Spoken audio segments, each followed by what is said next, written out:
আমাদের জন্য তো একটা ব্যাড নিউজ রংপুর রাইডার্সের জন্য। সৌম্যকে নিয়ে দেখলাম সৌম্য প্রথম টি-20 ভালো একটা ইনিংস খেলেছে, আজকে মনে হয় একটু হাতে ব্যথাও পেয়েছে অলমোস্ট 1 মাসের জন্য।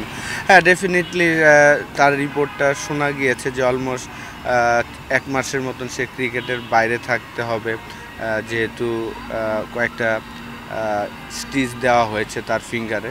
তো অবশ্যই আমি মনে করি যে আমাদের জন্য তো একটা ব্যাড নিউজ রংপুর রাইডার্সের জন্য, কারণ আমাদের মেন প্লেয়ার ছিলেন, অসাধারণ ফর্মে ছিল, রিসেন্টলি গ্লোবাল টি-20 চমৎকার খেলেছেন, বাংলাদেশ টিমের হয়েও সে ওয়ান ডে এবং টি-20 ভালো খেলছিলেন।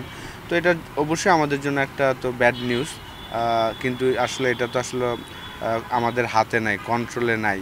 এটা হয়েছে, এখন আমাদের ডেফিনেটলি রংপুর হয়তোবা তার জায়গায় আমরা কাউকে হয়তোবা খুঁজতে হবে ডেফিনেটলি। দেখেন, আইসিসি ইভেন্টে যদি আপনি আমাকে বলেন, আমি লিটনের ফরে যাব, এই কারণে বাংলাদেশের হয়ে আইসিসি ইভেন্টগুলোতে সে কিন্তু সবসময় ভালো খেলে থাকেন। আপনি যদি 2023 ওয়ার্ল্ড কাপটাও দেখেন, যাওয়ার আগে কিন্তু অতটা ভালো রিদমে ছিল না, সে কিন্তু বাংলাদেশের হয়ে সেকেন্ড স্কোরার ছিলেন।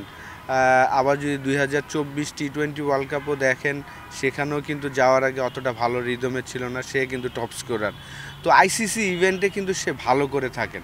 তো চ্যাম্পিয়ন্স ট্রফিতে হয়তোবা এখনও সময় আছে, 2 মাস সময় আছে। এটা ঠিক যে খুবই বাজে সময় কাটাচ্ছেন, ওয়ানডে সিরিজটা ভালো হয়নি, 2টা টি-20তেও ভালো খেলতে পারেনি। পাকিস্তান সেঞ্চুরি 50 মারার পরে ইন্ডিয়া সিরিজটা অতটা ভালো হয়নি। আমার মনে হয় যে অবশ্যই আরেকটা ম্যাচ বাকি আছে, যেহেতু অ্যাজ এ ক্যাপ্টেন হিসাবে টিম সিরিজ উইন করেছেন, লাস্ট ম্যাচটাও যদি আমরা জয় দিয়ে শেষ করতে পারি, এবং সেই আরেকটা অপরচুনিটি ডেফিনেটলি তার জন্য আছে যে সে যদি ভালো ব্যাটিং করে আসতে পারে, একটা কনফিডেন্স নিয়ে আসতে পারে।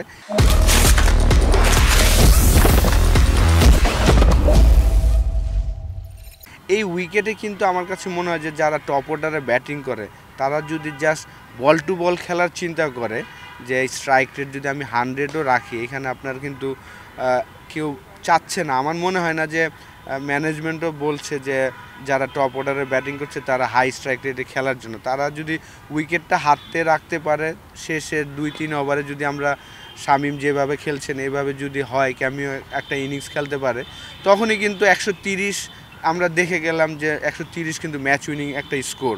তো সেই জায়গায় 130-এর জায়গায় যদি আপনি হাতে উইকেট রাখেন, তাহলে কিন্তু 160 করাও সম্ভব।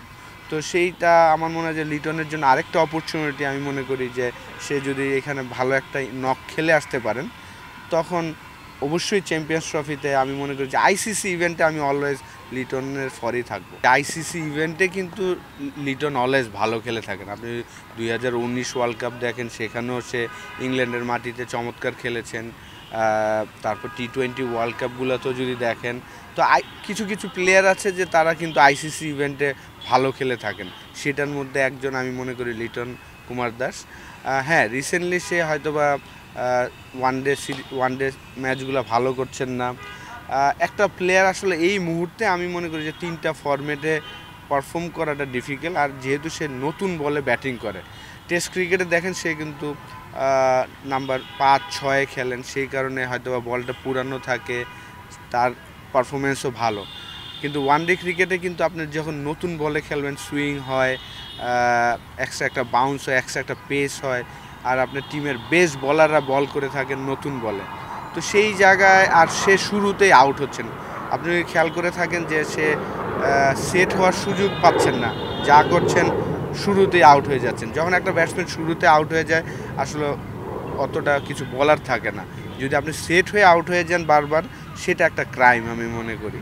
তারপরে আসলে লম্বা সময় হচ্ছে, প্রায় 10 বছরের মতন হয়ে যাচ্ছে সে ইন্টারন্যাশনাল ক্রিকেট খেলছেন, একটা ফরম্যাটে এখন ক্যাপ্টেন।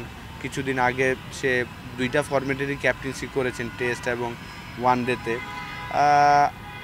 ব্যাটিং পারফরমেন্সটা যদি সে ভালো করতে পারে, সেও কিন্তু একটা আমাদের টপ একজন ক্যাপ্টেনের মধ্যে আসবে আমি মনে করি, কারণ তার ক্যাপ্টেন্সি কিন্তু ফিল্ড সেট আপ বলেন, বোলিং চেঞ্জিং কিন্তু অসাধারণ।